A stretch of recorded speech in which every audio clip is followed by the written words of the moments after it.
Hi, I'm Jean from Take Me There. If you are new to this channel, don't forget to subscribe for more videos. Also, please hit the like button, it means a lot to me. Today, I'm gonna show you 5 things you can do around Pasar Seni, aka Chinatown in Kuala Lumpur. I'm happy to help you plan your great journey to Malaysia. Let's get started. Number 1. Shopping at Central Market, Castry Walk, and the Annex Gallery. Central Market is a historical marketplace for authentic Malaysian souvenirs and handicraft shopping. The building was built in 1888 and originally functioned as a wet market. Since then, it has been classified as a heritage site. There are still some old details remaining like floor tiles or mailboxes. Even though most of the visitors are tourists, it is still worth visiting. Take your time to look around and get some ideas for souvenirs.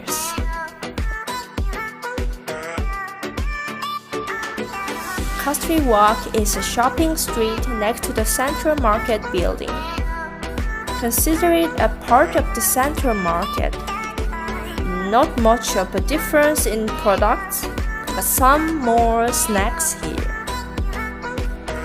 For a more contemporary take on the local art scene, the Annex Gallery is right behind the Central Market.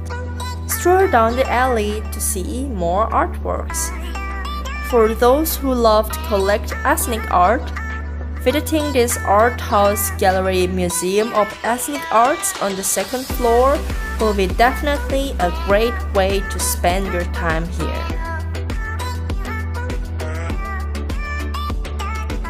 Number 2. Relax at the Gyeongsang Building, Jalan Pangong, and Jalan Petaling.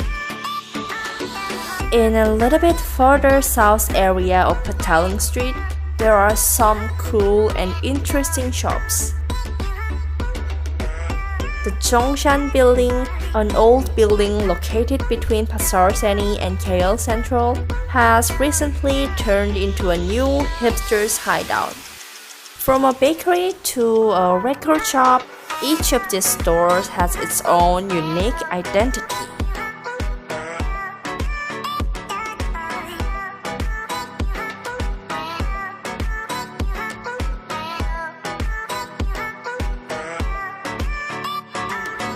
My favorite was this good shop.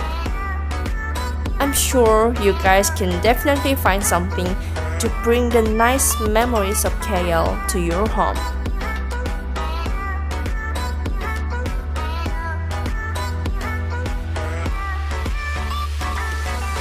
There are also places like bookstore and restaurants on Jalan Pangong and Jalan Petaling, keeping a more vintage atmosphere.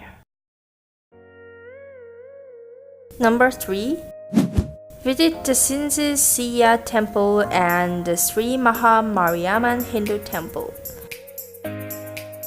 Don't forget visiting the temples in the Pasar Seni area. Let me show you one Chinese and one Indian temple.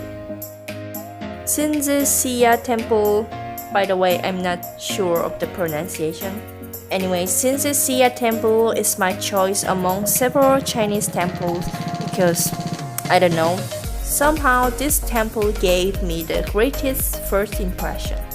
You better check Google Maps for the location in advance. It is not standing out from the street. Founded in 1864, just 5 years after the official establishment of Kuala Lumpur, this temple is the oldest Taoist temple in the city. Another interesting thing is, it is the only Chinese temple in Malaysia where mainly local deities are worshipped compared to other temples worshipping those from mainland China. Due to the heavy incense smoke, inside the temple it is crazy hot. Be prepared for that. I like to think the incense kind of washes off bad spirits, but then again, I have no idea.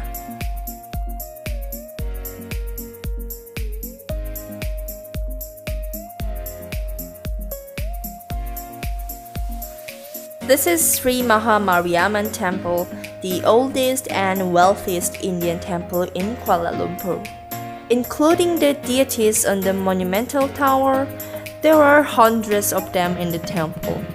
Take your time to look around them with a variety of bright colors. You will often see monks in the temples you visit. Decorating sculptures of God is part of their work. Beautiful textures and flowers definitely bring them to life.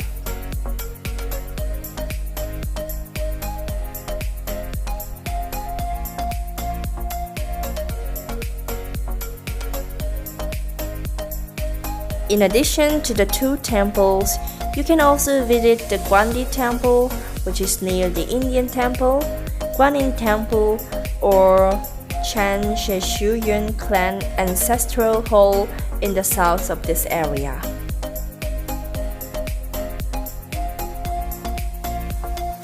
Number 4.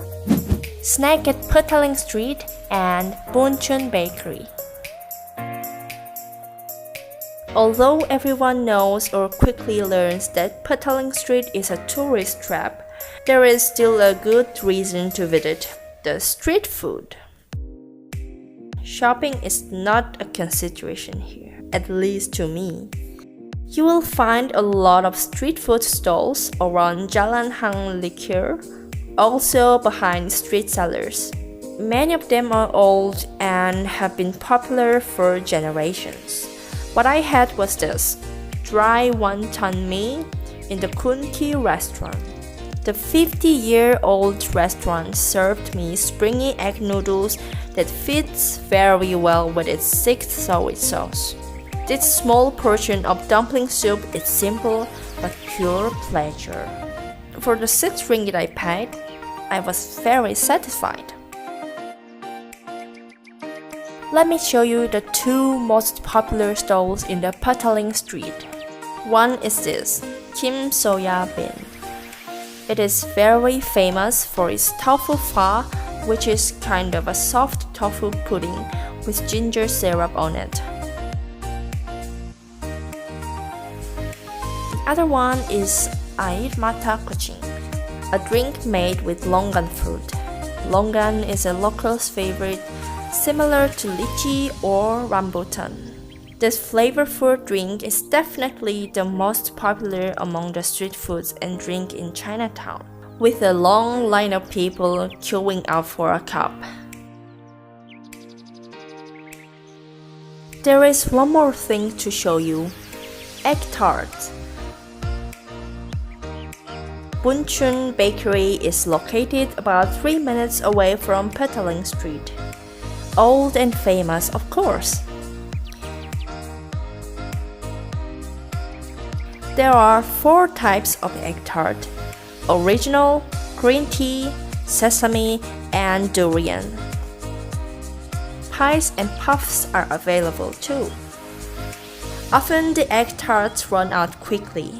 I was lucky enough to get them fresh out of the oven. The egg filling is smooth but not too sweet, dense but not heavy, and yet my favorite part is the flaky pastry made by lard. Come and get it. You will not regret it. Number 5. Leave your map behind and get lost. Pasar Seni is the best area to get lost in Kuala Lumpur. Get to know the area little by little. Let your nose lead you into the old alleys between buildings.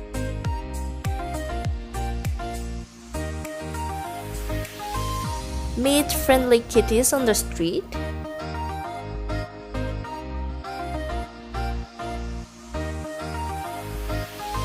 Discover some creative graffiti all around.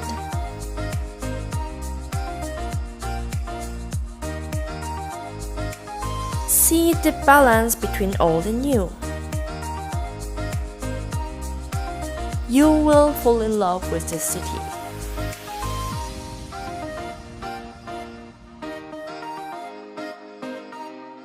That was my 5 things to do in Pasar Seni area. I hope you enjoyed it.